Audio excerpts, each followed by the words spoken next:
My name is Roger Mooking. I'm a chef and a recording artist. I mean, this is just who I am. When I walk the street, this is what I'm doing. And, interestingly enough, Black people are the most creative people on the planet. And this is the reason why all pop culture comes and takes concepts and ideas from the Black community, because we birthed all these ideas.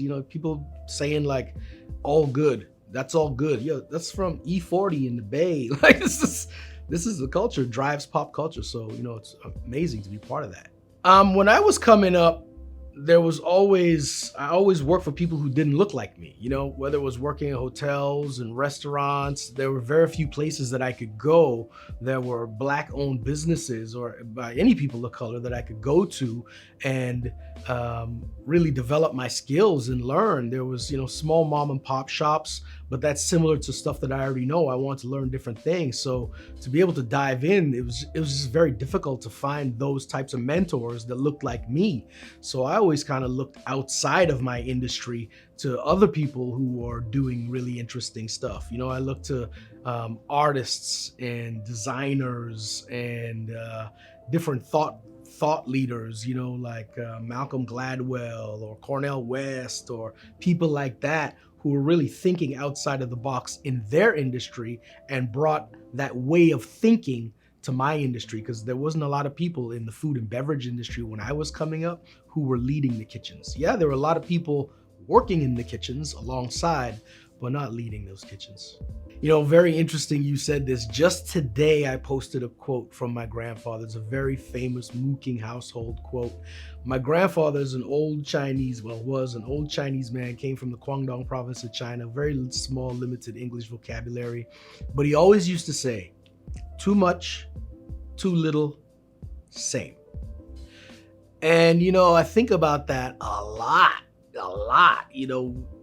People are out there trying to pursue, greatness, to become a multi-billionaire and this kind of stuff. And, there's quagmires around achieving that level of financial acumen, I guess, or financial resources, as much as there if you're, penniless, right? So too much, too little, same. That one sticks with me a lot.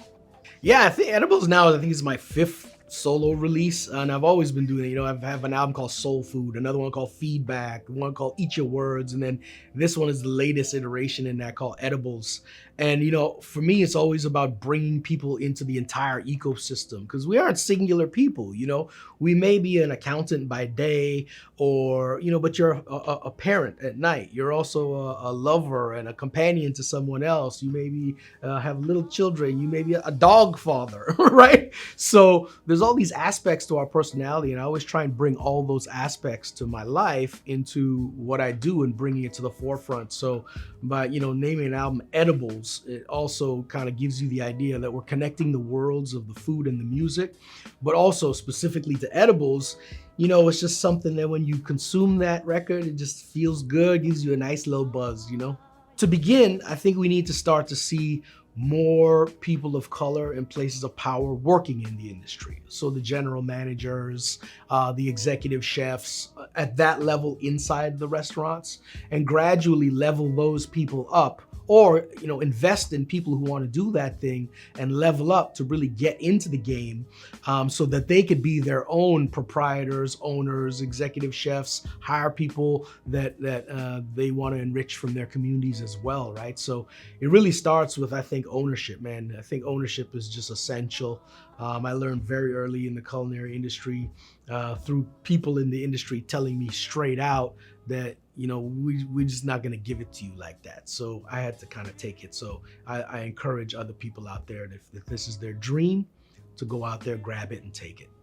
I think what's really important is understanding that we're standing on a legacy of greatness, right? And once you realize that you're standing on a legacy of greatness, you have to respect that legacy. I think it's a duty to respect that legacy. B, I think it's a second component that you have to drag people up from that legacy and create an even bigger and greater legacy. And also to find a purpose for yourself to be able to do that. What is that driving force? What is that thing that tickles you every day to get up out of bed?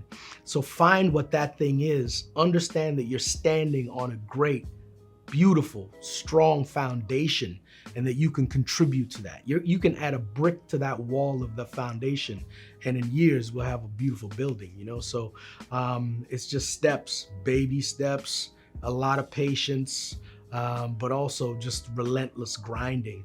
But you're standing on a legacy. You have to know that you're standing on that legacy, and it exists, you know? The barbecue in America was created because Black slaves were making barbecue.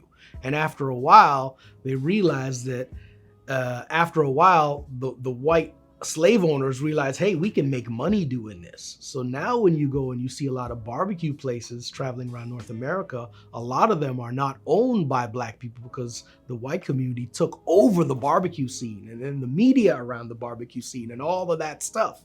Now we're seeing people like Matt Horn, Rodney Scott, you know, there's a bunch, Kevin Bledsoe out there really reclaiming the original legacy. But it was taken for a reason, because it was great. You're standing on greatness, so be great. I'm just Black all day, every day. And I'm out there in the world. I'm constantly grinding. I'm trying to spread a message of positivity and love at all times and healing. And if I'm able to do that and tell those stories, then I'm contributing my brick to the wall, which builds the foundation of the house, right? So it's my small little contribution to that. My name is Roger Mooking. I'm a chef and a recording artist.